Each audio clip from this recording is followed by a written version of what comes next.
আসসালামু আলাইকুম ভিউয়ার্স, আমার আজকের রেসিপি রামেন। অ্যাকচুয়ালি রামেনের উৎপত্তি হয়েছিল জাপানে, আর এটা হচ্ছে এক ধরনের নুডলস স্যুপ। বেশ কয়েক বছর ধরেই আমাদের দেশে এটা অনেক জনপ্রিয়।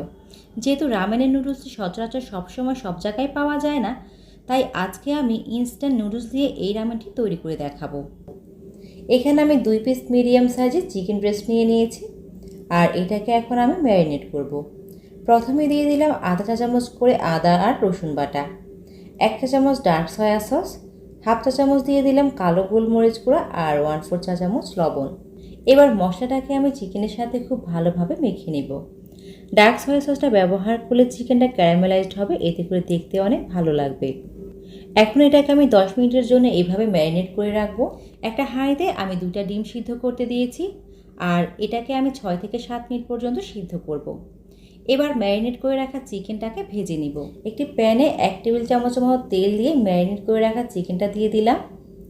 চিকেনের প্রত্যেকটা সাইড আমি মিডিয়াম হিটে 5 থেকে 6 মিনিটের মতো ভেজে নিব। চিকেনটা যখন কুক হয়ে যাবে তখন এটাকে আমি তুলে ফেলবো। চিকেনটাকে কিন্তু ওভার কুক করে ফেলা যাবে না, ওভার কুক করলে এটা ড্রাই হয়ে যাবে। যখন সামান্য ঠান্ডা হয়ে যাবে তখন আমি এটাকে স্লাইস করে কেটে নেব। এবার আমি রামেনের ব্রথ বা স্যুপটা তৈরি করব।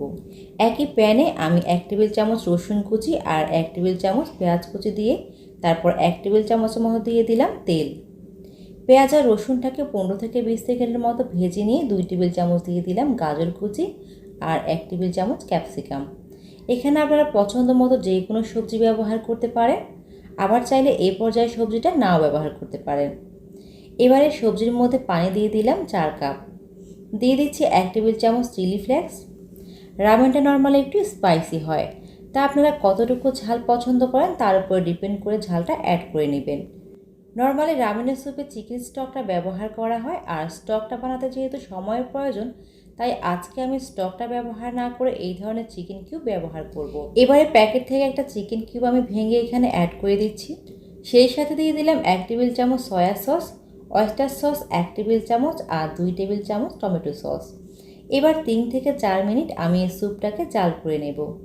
প্রায় 3 থেকে 4 মিনিট পরে নুডলসের 2টা প্যাকেট আমি এই স্যুপে অ্যাড করব, কিন্তু নুডলসের মধ্যে যে টেস্ট মেকারটা আছে সেটা এখানে অ্যাড করব না, এতে করে টেস্টটা নষ্ট হয়ে যাবে।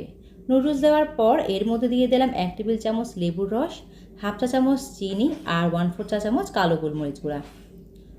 লবণটাকে একটু চেক করে নিয়ে যদি প্রয়োজন পড়ে তাহলে টেস্ট অনুযায়ী লবণটা অ্যাড করে দিতে হবে, কারণ এখানে অয়েস্টার সস, সয়া সস আর চিকেন কিউব এগুলোতে লবণ দেওয়া থাকে। ঠিক 2 মিনিট নুডলসটাকে জাল করব, আর 2 মিনিটের বেশি এটাকে জাল করলে এটা অনেক নরম হয়ে যাবে। এবার নুডলসটাকে আমি বাটিতে সাজিয়ে নেব। প্রথমে নুডলসটা দিয়ে দিলাম, তারপর দিয়ে দিচ্ছি স্যুপ। এরপর পছন্দ মতো টপিং দিয়ে এটাকে সাজিয়ে নেব। প্রথমে দিয়ে দিলাম চিকেন, এরপর সিদ্ধ করে রাখা ডিম মাঝখান থেকে কেটে এর উপর দিয়ে দিলাম। পাতলা স্লাইস করে রাখা গাজর কুচি আর ক্যাপসিকাম অ্যাড করছি। দিয়ে দিচ্ছি কিছু পেঁয়াজ কলি বা স্প্রিং অনিয়ন। অ্যাকচুয়ালি রামেনের টপিংয়ে আপনারা আপনাদের ইচ্ছে মতো ভেজিটেবল অ্যাড করতে পারেন। আপনারা চাইলে সবজিগুলোকে সামান্য সিদ্ধ বা ভেজেও নিতে পারেন। এ পর্যায়ে সামান্য কিছু ফ্রেশ ধনেপাতা অ্যাড করে দিচ্ছি। এবার কিছু সাদা তিল আমি এই চিকেনের উপর ছড়িয়ে দেব। এখন এই রামেন সার্ভ করার জন্য একদম রেডি। সো ভিউয়ার্স, আশা করছি আমার আজকের রেসিপিটি ফলো করে বাসায় খুব অল্প সময়ে যে কোনো ইনস্ট্যান্ট নুডলস দিয়ে এই রামেনটি তৈরি করে ফেলতে পারবেন। আর এই ভিডিওটা যদি আপনাদের ভালো লাগে অবশ্যই চ্যানেলটা সাবস্ক্রাইব করবেন আর শেয়ার করে দেবেন আপনার ফ্রেন্ডস ও ফ্যামিলির সাথে। সবাই অনেক ভালো থাকবেন। আল্লাহ হাফেজ।